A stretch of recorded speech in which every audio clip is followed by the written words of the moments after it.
Born in present-day Ukraine in 1916, Lyudmila Pavlichenko fought for the Red Army during Second World War and became the deadliest female sniper in history. Known as a Lady Death, her name struck fear into the hearts of German soldiers. Her reputation on the front line was warranted with 309 confirmed kills to her name. Racked up in just a matter of months, a number placing her amongst the greatest snipers of all time. From a young age, Pavlichenko demonstrated sporting prowess, competing in several athletic disciplines. She changed up on shooting after hearing a boy boasting about his achievements. "That was enough to send me running to the range," she once wrote. She soon developed a love of the sport and joined a shooting club. She soon earned a sharpshooter badge as well as a marksman certificate, and whilst attending Kyiv University, Pavlichenko decided to develop her skills further, enrolling in a sniper school. When Hitler launched Operation Barbarossa in June 1941, 24-year-old Pavlichenko raced to the recruiting office in Odesa, Ukraine. The recruitment officer attempted to pursue her into different career paths, suggesting she become a nurse instead. He soon backed down after she revealed her shooting certificates and credentials. Pavlichenko was enrolled into the Red Army's 25th Rifle Division as a sniper. In total, 2,000 women became snipers in the Red Army during the Second World War. Of just 500 would survive. With a shortage of weapons and supplies, Pavlichenko had to make do at first with no rifle at all, just a frag grenade. It was very frustrating to have to observe the course of battle with just a single grenade in one's hand, she wrote in her memoirs. Finally, a fallen comrade too injured to fight handed Pavlichenko his Mosin Nagant bolt-action rifle. It wasn't long before Pavlichenko was provided with the opportunity to open her personal account with the enemy. Two Romanian soldiers were digging themselves in just a few hundred yards away from Pavlichenko's position. After being given the all-clear to shoot, she steadied her aim and claimed her first kills. She described the moment as a baptism of fire, and although the two Romanians didn't count towards her final tally, being just mere trial shots, her comrades now regarded Pavlichenko as one of them. In the coming months, Pavlichenko perfected her art, leaving camp in the early hours of the morning and returning only at night. She'd had to advance positions close to the enemy and lie motionless, waiting for an opportunity to shoot. You need great self-control, willpower, and endurance to lie 15 hours at stretch without moving, she later wrote. The slightest twitch may mean death. She played countless games of cat and mouse with opposing German snipers, one duel lasting 3 days, which she described as one of the tensest experiences of my life. In the end, her enemy made one move too many and became one of 36 snipers who fell to her gun. She felt no remorse for her kills. The only feeling I have is the great satisfaction a hunter feels who has killed a beast of prey. She didn't have it all her way through. A romantic liaison on the battlefront ended with her lover dying in her arms, an event she never moved on, from which eventually caused depression in her later years.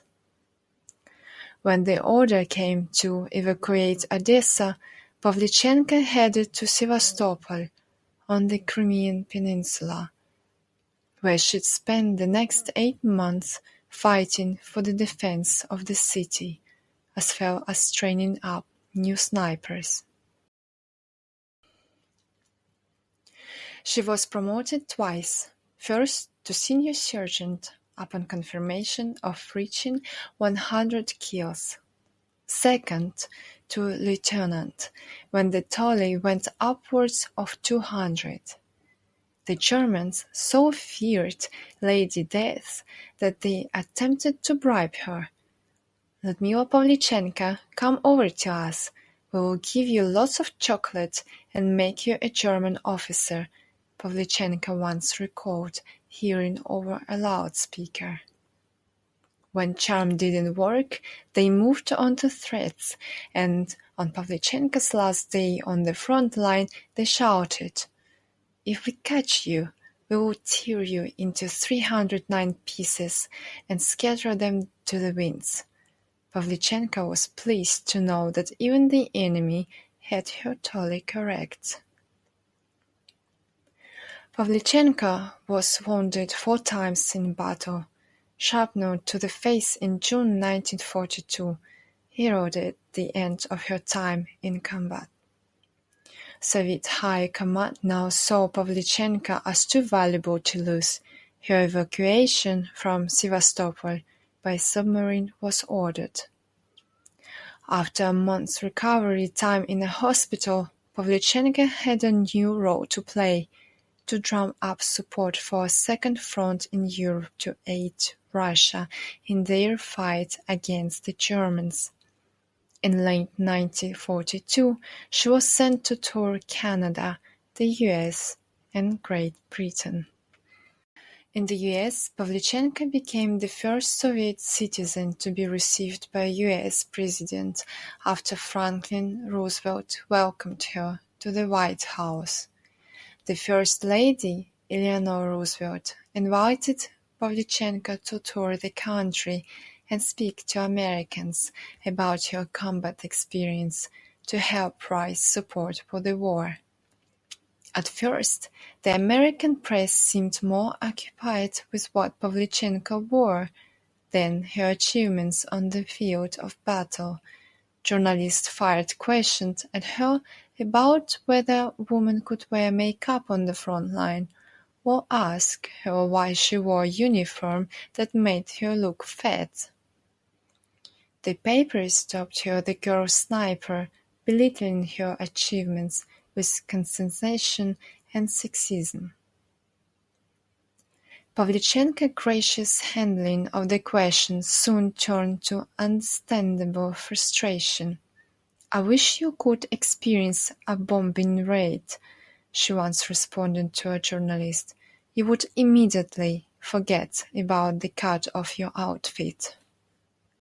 Confused by American priorities, she finally told Time magazine, "I'm amazed at the kind of questions put to me by the women press correspondents in Washington. I wear my uniform with honor. It has the Order of Lenin on it. It has been covered with blood in battle. It's plain to see that with American women, what is important is whether they wear silk underwear under their uniforms. What the uniform stands for, they have yet to learn." By the time her publicity tour reached Chicago, an emboldened Pavlichenko took to the stage and goaded the men in the audience. "Gentlemen, I am 25 years old, and I have killed 309 fascist occupants by now. Don't you think, gentlemen, that you have been hiding behind my back for too long?" A moment's silence befell the crowd before being replaced by a rousing roar of support. Back home, Pavlichenko was promoted to mayor and awarded the Gold Star of the Hero of the Soviet Union, as well twice receiving the Order of Lenin.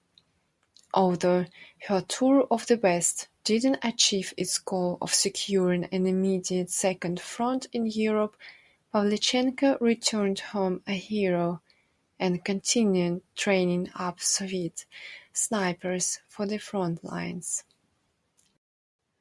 After the war, she finished her education at Kiev University and became a historian. In 1957, Eleanor Roosevelt visited Pavlichenko in Moscow during a visit to the Soviet Union. With Cold War tensions on the rise, Roosevelt could only visit Pavlichenko with a minder. The story goes the two old friends were able to catch a moment together, away from the Soviet handler, whereby they regaled stories of the summer they toured America together.